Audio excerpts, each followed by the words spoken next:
Hey there everybody, it's markcrilley. I'm back with another video. This is the first in what will be an ongoing series of videos showing my artwork from college. I've done 4 videos showing my elementary school artwork. I'll link to those in the info box, as well as 2 videos showing my high school artwork, but I really have not shown very much from the college years. And so let's start delving into this. I thought the first thing that I would show you is a drawing that's emblematic of the kind of work that I was doing as I came out of high school. This drawing of a empty bag of potato chips, Frito-Lays, and maybe, foreshadowing my realism challenge work. Pretty much straightforward drawing of an object, doing my best to draw it as I actually saw it. Interestingly, not super high contrast. That's one thing that I would do differently if I were to do it today. But in any case, I wanted you to see this first because my college years are really the story of me experimenting with different styles, some of them radically different from this one. But I thought I'd give you the sort of starting point before we move on and you see me trying different types of art. So here we have a study of a illustration by Whistler, the great Impressionist painter. And this was part of an ongoing series of studies that I did at the urging of David Small, my mentor and great children's book author, illustrator. He noticed that I had kind of a stiff style. I wasn't capable of loosening up as an artist, and so he encouraged me to do drawings like this and try to get those looser lines to see the beauty of those flowing, lively lines that the great masters were capable of producing. And I would pass that advice on to you, especially any of you who have tend to draw in a really uptight style. It really is worth doing studies like this and training yourself to learn these other ways of drawing, whether you eventually settle on that style or not. I think it's a good thing to go through. And let's go ahead. I'll show you one more of these studies of the great masters. So here is a study of original artwork by Toulouse Lautrec. I'm not sure if the original was a drawing. It might have been pastel or even an oil painting. But with each one of these studies, I was learning something, picking up little tricks from the masters. For example, with Toulouse Lautrec, I think you see where traditional, serious artwork mixes a little with cartooning, right? I mean, he's not going for super realism there. There's a kind of a playful way that he drew the face, and so yeah, it's well worth doing studies like this to learn from the people who can teach you best, the old masters. And certainly, as I do these videos, I will devote a section of them. Each one of them to these old master drawing studies that I did. But for now, let's move on to some original work that I did at that time. Here we have a drawing that I did of a, looks like a brown paper bag of some kind. And it's interesting. It shows me trying to maybe mix the looseness that I was learning in with my older, more controlled style.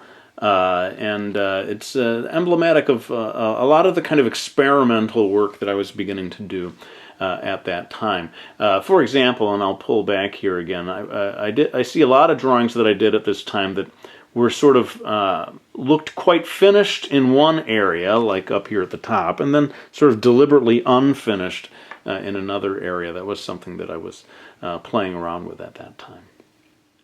So here's a page that was torn out of a sketch pad that I brought with me to Europe. I was very lucky back in my sophomore year of high school to do a trip throughout a number of different countries in Europe, including Italy, which is where I did this drawing. And maybe you even see a little of that Toulouse Lautrec influence here, because there are realistic aspects to it and quite a lot of attention to the shading, but then cartoony in other ways. And sometimes people ask me, how do I find my own style? Well, part of the answer to that might be what you see here. Go through a period of experimentation, trying different styles, studying other people's styles, and little by little you will arrive at the style that looks best to you.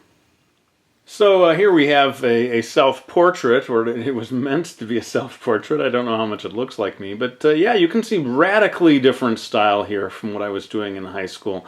very loose, and just forcing myself to try completely new ways of drawing that had been kind of foreign to me up until then. It's very liberating when you decide deliberately to kind of throw away your old style and try something new.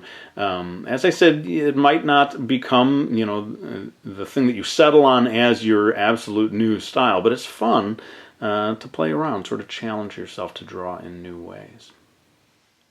This is sort of emblematic of the sort of sketch style that I had at that time, a drawing I probably did in class, it would seem. I'm sure I was paying attention to what the professor was saying, but what's interesting to me is how minimal this is. I was experimenting with just pure line drawing and not getting so much into the shading, and that was a style I was to come back to again and again in the years that followed. The European masters were not the only people I studied at that time. Here you see me looking at Disney artwork.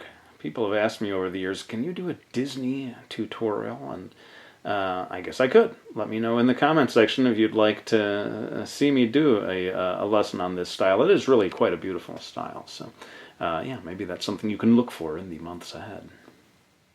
I wanted to get at least one example in here of my cartooning style from those days. Very kind of scratchy, scribbly kind of a style that I really don't do so much these days. I was not doing any pencil preparation work. I would just take the ink straight to the paper, and as a result, if I made any mistakes, I just had to live with them or, work them into the final drawing. I thought you'd enjoy seeing this preparatory sketch illustration that I did for the college's performance of Ibsen's Hedda Gabler. And to be honest with you, I think this initial sketch is better than what I did for the final poster, sadly. I know I have a copy of that lying around somewhere. Hopefully I can find it by the time I do the next installment in this series. But we'll make this one the last drawing that I show for now. But as I said, there'll definitely be, I'm thinking at least 2 or 3 more installments in this series showing more of my drawings and illustrations from the college years. But for now, let me wind this one down. I want to thank you all for watching this video. I really hope you enjoyed it, and I'll be back with another one real soon.